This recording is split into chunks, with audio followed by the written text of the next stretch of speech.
గురుచరిత్ర అధ్యాయం 2. నాకు చిన్నతనం నుంచి కూడా ఆధ్యాత్మిక జ్ఞానాన్ని ప్రసాదించినటువంటి మా గురుదేవులైనటువంటి దత్తస్వరూపులైనటువంటి శ్రీ శ్రీ శ్రీ పరమపూజ్య సుందర చైతన్య స్వామి వారి యొక్క పాదపద్మాలకు నమస్కారం చేస్తూ గురుచరిత్రలో 2వ అధ్యాయం మనం చెప్పుకుందాం. ఈ విధంగా అతను ఈ సిద్ధ పురుషుడు ఏం చేశాడంటే అతనికి స్వప్న దర్శనం ఇచ్చాడు, నామధారకుడు అనేటటువంటి వ్యక్తికి.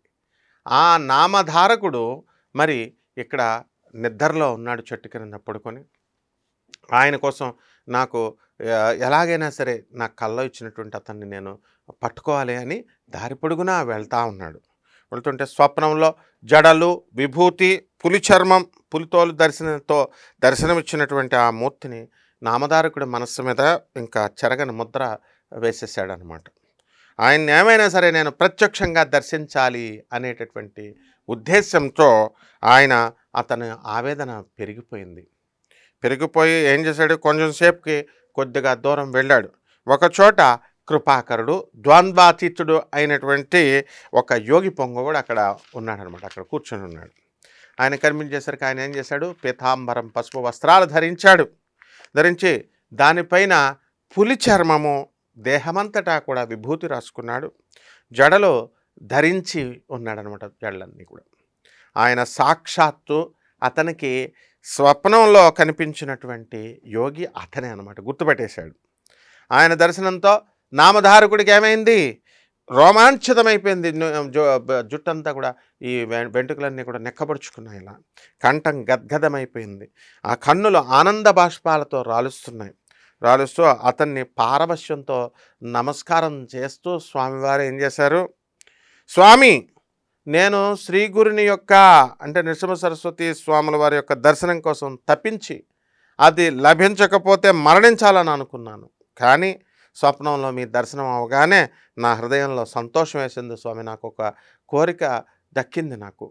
నాకు ఒక కోరిక మిగిలింది. స్వామివారు నాకు దర్శనం ఇస్తారనేటటువంటిది హామీ వచ్చేసింది. కాబట్టి నా దుఃఖాన్ని పోగొట్టుకెలిగేటటువంటి వారు మీరేనని నాకు అర్థమైపోయింది. ఎందుకంటే కష్టాలు, దుఃఖం పోయింది.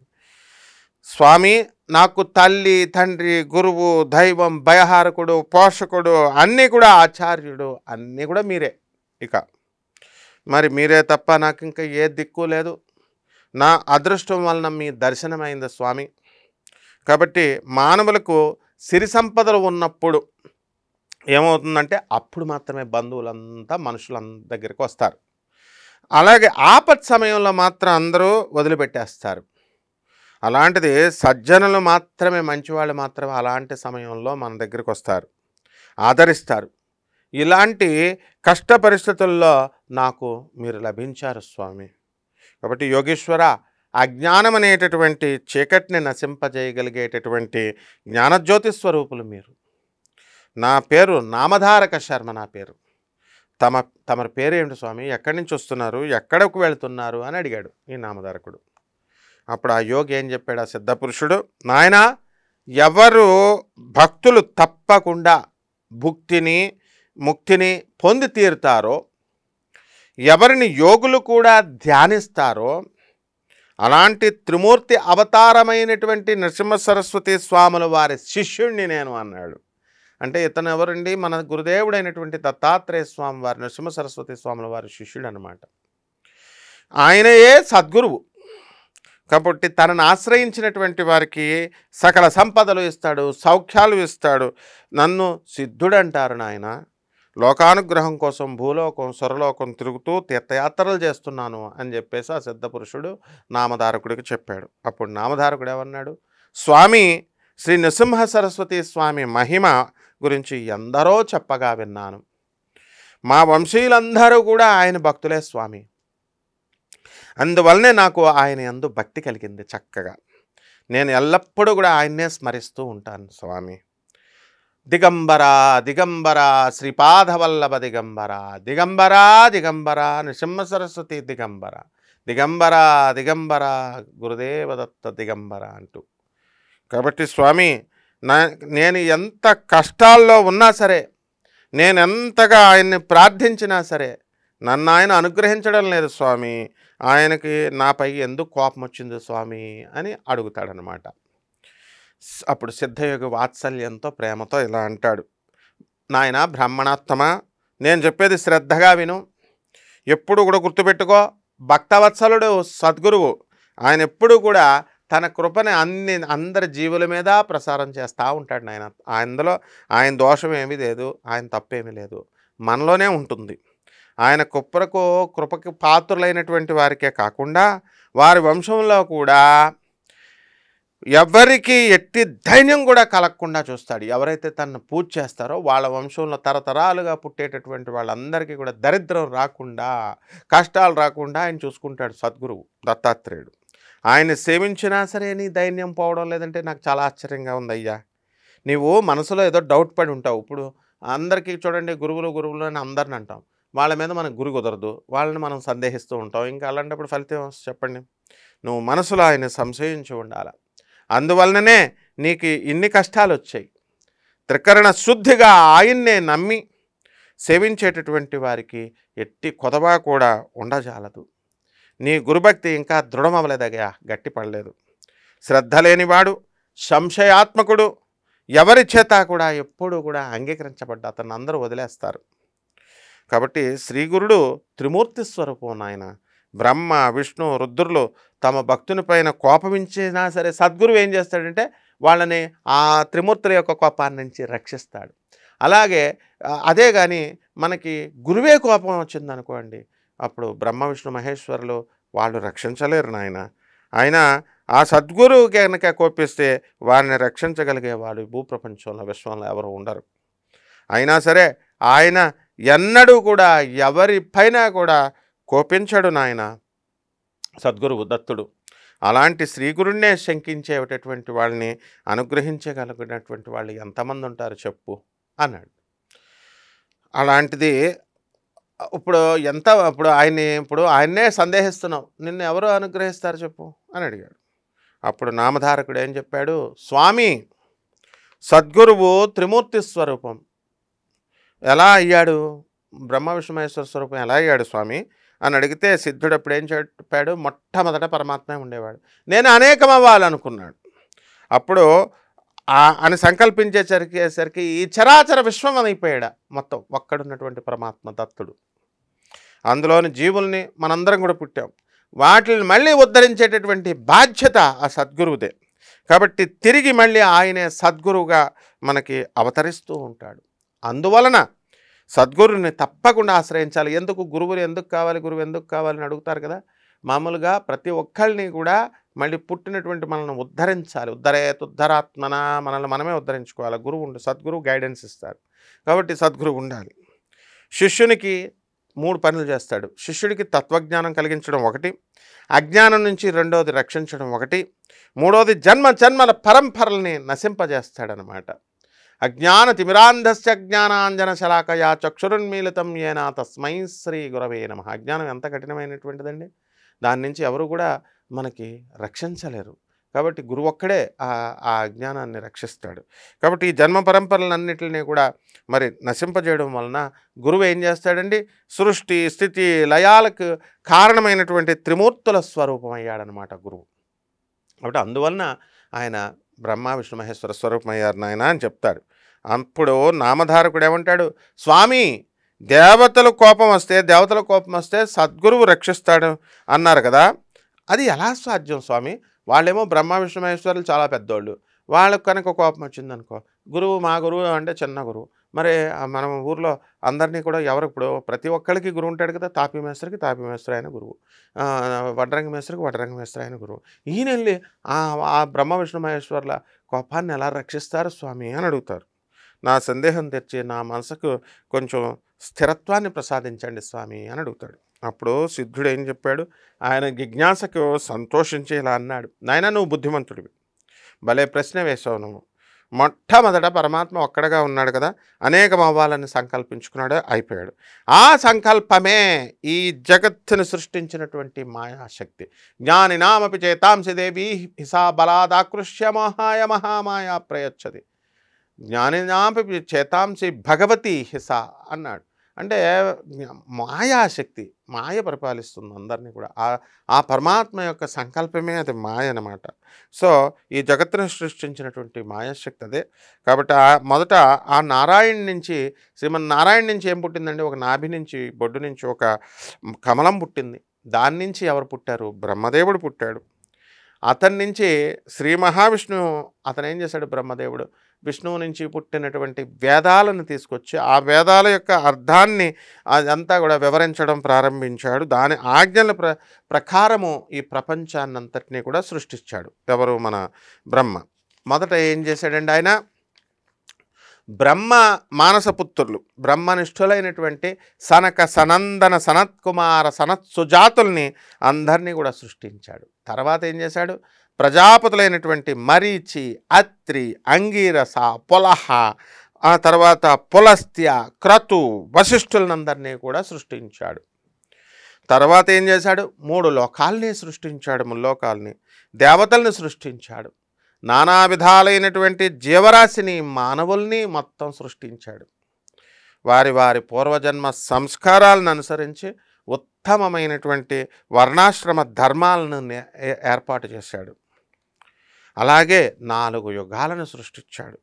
క్రమ పద్ధతిన వాటిని భూమిపైకి ప్రవర్తింపజేశాడు. ఇది భగవంతుడి యొక్క సృష్టి రహస్యం. మరప్పుడు ఏమైంది? మొదటగా ఆయన సత్యాన్నే ఆకారంగా కలిగి యజ్ఞోపవీతం ఆభరణాలు ధరించున్నటువంటి కృతయుగం, కృతయుగ పురుషుడు అలా ఉంటాడనమాట. ఆయన భూలోకంలో ఎన్ని సంవత్సరాలు ఉండాలండి? 17,28,000 సంవత్సరాలు పరిపాలించాలి, ప్రవర్తించి రమ్మని చెప్పేసి ఆజ్ఞాపించాడు బ్రహ్మగారు. తర్వాత రెండవ పురుషుడు ఎవరు? త్రేతాయుగ పురుషుడు. ఈయన ఎలా ఉన్నాడు?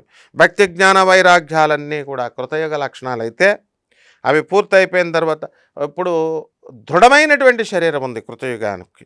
చేతిలో యజ్ఞ సామాగ్రిని ధరించి త్రేతాయుగాన్ని పిలిచి భూమి మీద ఎన్ని సంవత్సరాలు ఉండమన్నాడు? 12,96,000 సంవత్సరాలు నీ ధర్మాన్ని నువ్వు ప్రవర్తించబజేయి అని చెప్పేసి ఆదేశించాడు. అందుకే ఆ యుగంలో, ఆ త్రేతాయుగంలో ఏం జరిగిందో అందరూ కూడా ధర్మశాస్త్రాలు తెలుసుకొని యజ్ఞ యాగాదులన్నిటిని కూడా సృష్టించారనమాట. ఆ యజ్ఞ యాగాదులన్నీ కూడా అనుష్ఠానం చేశారు వాళ్ళు. ఆ తర్వాత బ్రహ్మ మళ్ళీ 3వ పురుషుడిని సృష్టించాడు. ఎవరు? ద్వాపర యుగ పురుషుడు. ఇతను ఎలా ఉన్నాడండి?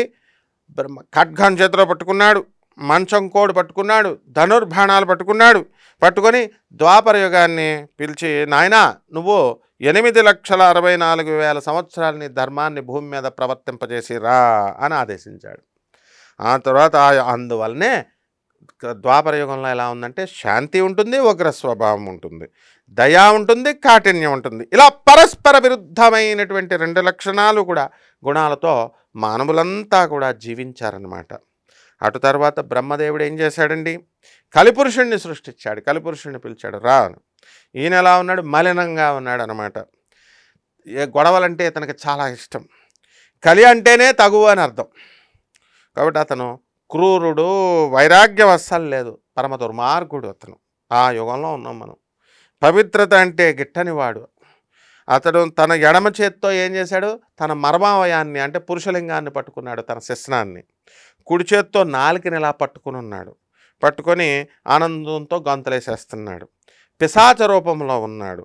అతన్ని చూసి బ్రహ్మ నవ్వి వికృతమైనటువంటి అతని చేష్టకి, ఏమిట్రా ఇది, ఇలా పట్టుకున్నావు నువ్వు, చేత్తో శిస్నాన్ని పట్టుకున్నావు, నువ్వు ఒక చేత్తో నాలుకని పట్టుకున్నావు, ఏమిటిది అర్థం, దీని అర్థం ఏమిటని అడిగితే కలిపురుషుడు ఏం చెప్పాడు? నేను మానవులందరినీ కూడా కలియుగంలో కాముకుల కింద మార్చేస్తాను. కామాతురాణం న లజ్జ న భయం అన్నారు. వాడు ఎటువంటి వాడైనా సరే వాడిని నేను కాముకుడి కింద మార్చి పడేస్తాను. తర్వాత జిహ్వచాపల్యం కలిగేలాగా చేసేస్తా నాలుకని. ఇలా అంటే టంగ్ కంట్రోల్, అంటే నోటితో అందరు అంటారు కదా, అందరిని విమర్శించడము, ఇట్లాంటివన్నీ కూడా అది నేను చేసేస్తాను.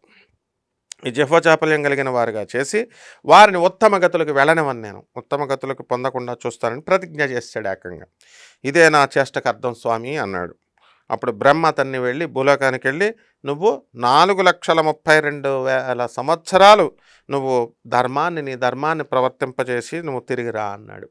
అప్పుడు కలిపురుషుడు భయపడిపోయి, స్వామి నేను అసలే నిద్ర, కలహం, దుఃఖాలంటే నాకు చాలా భయం స్వామి, నేను ఇష్టపడేవాడిని, అవంటే నాకు చాలా ఇష్టం. నిద్రపోవాలి ఎంతసేపు. కలియుగంలో మానవులందరూ కూడా నిద్రపోతారు ఎక్కువసేపు అనమాట. సిగ్గులేని వాడిని స్వామి నేను. ఇతరుల వస్తువుల్ని, స్త్రీలని అపహరిస్తూ ఉంటాను. అందువలన నా శిష్యులుగా మార్చేస్తాను అందరినీ. అందరూ కూడా ఎవరైతే మరి సిగ్గులేనివాడు, ఇతర వస్తువుల్ని, తర్వాత ఆ స్త్రీలను అపహరిస్తాడో దంభం గొప్పలు చెప్పుకుంటారు. మాత్సర్యం కలిగినటువంటి వాడు, అబ్బాయి నా కొడుకండి, నా పిల్లోడండి అని స్వార్థంతో ఉంటారు. కొంగ జపం చేసే దొంగ సన్యాసులంటే నాకు ఇష్టం. నమ్మిన వారికి ద్రోహం చేసేవారంటే నాకు ఇష్టం. ధర్మచరణ అవసరమైనటువంటి పదార్థాలను నాశనం చేసేసేవారు. యజ్ఞయాగాదులు సామాను పెట్టుకున్నాం అనుకో మంచి పనులకి, వాటిని నాశనం చేసేవారంటే నాకు ఇష్టం. స్త్రీ పుత్ర ధన వ్యామోహాల్లో చిక్కినటువంటి వాళ్ళంటే నాకు ఇష్టం. వేదశాస్త్రాలను నిందించేవారంటే నాకు ఇష్టం. శివకేశవుల్ని వేరని చెప్పి తలిచి శివుడు వేరు విష్ణు వేరు అని దెబ్బలాడుకునే వాళ్ళంటే నాకు ఇష్టం. వీళ్ళందరినీ తోలు తీసేస్తాను స్వామి, వీళ్ళందరినీ ఉత్తమ లోకాలు రానివను, ఇక్కడే నాశనం చేసి పడేస్తాను అని చెప్పేసి నాకు ఎంతో ఇష్టం అని చెప్తాడు. అయితే స్వామి నాకు ఒకటి ఇవ్వాలి, నువ్వు పుణ్యకార్యాలు చేసేవాళ్ళు, ధర్మాన్ని పాటించేవాళ్ళు నాకు శత్రువులు స్వామి, వాళ్ళ వల్ల నాకు భయం ఉంది. ఎందరో ధర్మపరులు భూలోకంలో ఉన్నారు స్వామి, ఇంకా మా సుందర చైతన్య స్వామి లాంటి వాళ్ళు, గణపతి సచ్చిదానంద స్వాముల వారు, చెన్నజేరు స్వాముల వారు, ఇలా చాగంటి వారు, గరికపాటి వారు, ఇట్లా మరి వీళ్ళందరూ కూడా మరి భూలోకానికి నేను ఎలా వెళ్ళాలి స్వామి అని అడుగుతాడు. బ్రహ్మజ్ఞానుల్ని, భక్తుల్ని చిత్తశుద్ధితో ధ్యాన జపాదులు జపధ్యానాదులను చేసేవారిని చూస్తేనే నాకు భయంతో నాకు వణుకు పుట్టేస్తుంది స్వామి అన్నాడు. అప్పుడు బ్రహ్మదేవుడు ఏం చెప్పాడు, కలి నువ్వు భూలోకంలో ధర్మం ఆచరించే వారిని వదిలేయి, వీళ్ళందరినీ కూడా తదితరులలో అధర్మాన్ని అనుసరించి వారిని లోబరుచుకొని నీ ధర్మాన్ని ప్రవర్తింపచేయి అని చెప్పాడు. అంటే నువ్వు ధర్మం చేసేటటువంటి వాళ్ళందరినీ వదిలేవయ్యా, ధర్మం గురించి చెప్పేవాళ్ళు వాళ్ళని నువ్వేం చేస్తావు, అధర్మాన్ని ఎవడైతే పాటిస్తున్నాడో వాళ్ళని పట్టుకొని వాళ్ళని తోలు తీసేయని చెప్తాడు. శివకేశవులు ఒక్కరేనని తెలిసి పూజించేటటువంటి వారు ఎవరైతే ఉన్నారో, తల్లి తండ్రి గురువుల్ని ఎవరైతే సేవిస్తారో, కాశీలో ఎవరైతే నివసిస్తారో, ఆవు తులసి లాంటి మొదలైనటువంటి వాటిని ఎవరైతే పూజ చేస్తారో అటువంటి వాళ్ళ జోలికి వెళ్ళకు. వేద శాస్త్ర పురాణ స్మృతులను ఆసక్తిగా ఎవరైతే వింటారో, తెలివితేటలతో ధర్మాలని ఆచరిస్తారో నువ్వు వాళ్ళని బాధించుకు. ప్రత్యేకించి నీకు ఒక్కడు చెప్తున్నాను విను, గురుసేవ ఎవరైతే ఏ శిష్యులైతే గురుసేవ యందు దీక్ష వహించిన వారికి, గురుభక్తుల్ని నువ్వు ఏమీ చేయలేవు కాబట్టి వాళ్ళ జోలికి వెళ్ళొద్దు, నువ్వు వారిని బాధ పెట్టొద్దు. భూలోకంలో మిగిలిన వారంతా కూడా నువ్వు అక్కడ ప్రవేశించగానే నీకు లోబడి ప్రవర్తిస్తారు అని చెప్పాడు. కలిపురుషుడు ఏం చెప్పాడు, స్వామి గురువు అంటే అసలు ఎవరండి బాబు, ఈ గురువు అంటున్నారు, అతని గురించి మీరు ప్రత్యేకించి చెప్తున్నారేంటి, అతని గొప్పతనం ఏమిటి అసలు అని అడిగాడు. బ్రహ్మ అప్పుడు ఎలా చెప్పాడు, అరే పిచ్చోడా, గురువు అంటే త్రిమూర్తుల స్వరూపం, అతనేరా నాయన బ్రహ్మ విష్ణువు మహేశ్వరుడు. గురువు కనుక సంతృప్తి పొందాడనుకో, ఈ త్రిమూర్తులు ముగ్గురు కూడా నువ్వు పూజలు చేయకపోయినా సరే సంతృప్తి పొందుతారు. గురువు కోపం వచ్చిందనుకో, వారిని ఆ త్రిమూర్తుల్లో ఎవరు కూడా ఒక్కళ్ళు కూడా రక్షించలేరు, వాళ్ళకి ఆ శక్తి లేదు. ఇక తర్వాత గురువు తన శిష్యునికి తత్వాన్ని ఉపదేశిస్తున్నాడు అనుకో, పాపాన్ని నశింపజేసి అతని యందు బ్రహ్మజ్ఞానాన్ని కలిగించి తర్వాత అతన్ని శాశ్వతంగా దుఃఖం నుంచి తరిమేస్తాడు, వాడేరా గురువు అన్నాడు. గురువు ఏం చేస్తాడండి, శిష్యుడికి తత్వాన్ని ఉపదేశిస్తాడు. మనకు అర్థం అవ్వాలిగా, తత్వం ఉపదేశించిన అసలు అర్థం కాదు అది. మనలో ఉన్నటువంటి పాపాలను నశింపజేసేస్తాడు. తర్వాత అతనిలో బ్రహ్మజ్ఞానాన్ని, బ్రహ్మదేవుడి గురించి అసలు ఈ సృష్టి రహస్యాలను తెలుసుకునేలాగా బ్రహ్మజ్ఞానం కలిగించి అతన్ని శాశ్వతంగా దుఃఖంలో ఉన్నాం కదా మనం, దీని నుంచి తరింపజేస్తాడు మనల్ని. అలాగే గురువు కనుక సంతోషపడ్డాడనుకో, త్రిమూర్తులు సంతోషిస్తారు. త్రిమూర్తుల్లో ఏ ఒక్కరు సంతోషపడినా కూడా గురువు సంతృప్తి పడాల్సిన పని లేదు. ఇప్పుడు బ్రహ్మ విష్ణు మహేశ్వరులు ముగ్గురు ఉన్నారండి, బ్రహ్మ సంతృప్తి పొందాడు అనుకో మన గురువుగారు సంతోషపడాల్సిన పని లేదు, విష్ణువు సంతోషపడ్డాడు అనుకో మనం నో. అలాగే ఈ యొక్క శివుడు సంతోషపడినా గురువు సంతోషపడాలని లేదు. కానీ గురువు అయినటువంటి దత్తాత్రేయుడు మాత్రం సంతోషపడితే మన గురువు, మనకు అస్మత్ గురువు ఎవరైతే ఉన్నారో గురువు కనుక సంతోషపడి త్రిమూర్తులు ఆటోమేటిక్గా సంతోషపడిపోతారు. కాబట్టి గురువుకు అంత ప్రాధాన్యత ఇచ్చారు నాయన. కాబట్టి ఎవరైతే శాస్త్రానుసారం గురువుని సేవిస్తారో, ఆయన ప్రీతికి పాత్రులవుతారో అలాంటి శిష్యుడు తానే బ్రహ్మ అయిపోతాడు నాయన. అతనికి తీర్థయాత్రలు చేయాల్సిన అవసరం లేదు, వ్రతాలు తపస్సు చేసిన ఫలితం అంతా కూడా ఏం అవసరం లేదు, గురువు సేవ చేస్తేనే చాలు వచ్చేస్తుంది. గురువు వల్లనే శిష్యుడికి వర్ణాశ్రమ ధర్మాలు, సదాచారం, సద్వివేకం, కర్మాచరణం, భక్తి, వైరాగ్యం, ముక్తి ఇవన్నీ లభిస్తాయి నాయన. గురువు లేనిదే మోక్షం అసలు లభించదు. కారణం గురువు లేనిదే శాస్త్ర శ్రవణం చేయలేవు, నువ్వు శాస్త్రాలను వినలేవు, తత్వశ్రవణం చేయలేవు, ఇవన్నీ జరగవు. అవి లభించకపోతే మానవులకి నీ వలన భయం తప్పదు అని చెప్పేసి, శాస్త్రాలన్నీ కూడా చాలామంది అనుకుంటారు శాస్త్రాలు స్వయంగా మనం చదివేసుకుంటే వచ్చేస్తాయని. రావు. శాస్త్రాలు స్వయంగా చదువుకుంటే అర్థమయ్యేవి కావునైనా శాస్త్రాలను సార్థకమైనటువంటి రీతిన వివరించేటటువంటి సద్గురువుకు మాత్రమే సాధ్యం. కాబట్టి అందుకే ఆయన ఏం చేస్తాడు, జ్ఞానజ్యోతి స్వరూపం ఆయన. సద్గురు సేవ వలన సర్వము కూడా సిద్ధిస్తుంది. అందుకు తార్కాణం చెబుతాను విను అని ఒక కథ చెప్తున్నాడండి, ఎలా జరిగింది అని. పూర్వం గోదావరి తీరంలో మనము అంగీరస మహర్షి ఒకటి ఉండేవాడు. ఆ ఆశ్రమంలో ఆ కథ అంతా కూడా నెక్స్ట్ అధ్యాయంలో మనం చెప్పుకుందాం. శుభమస్తు.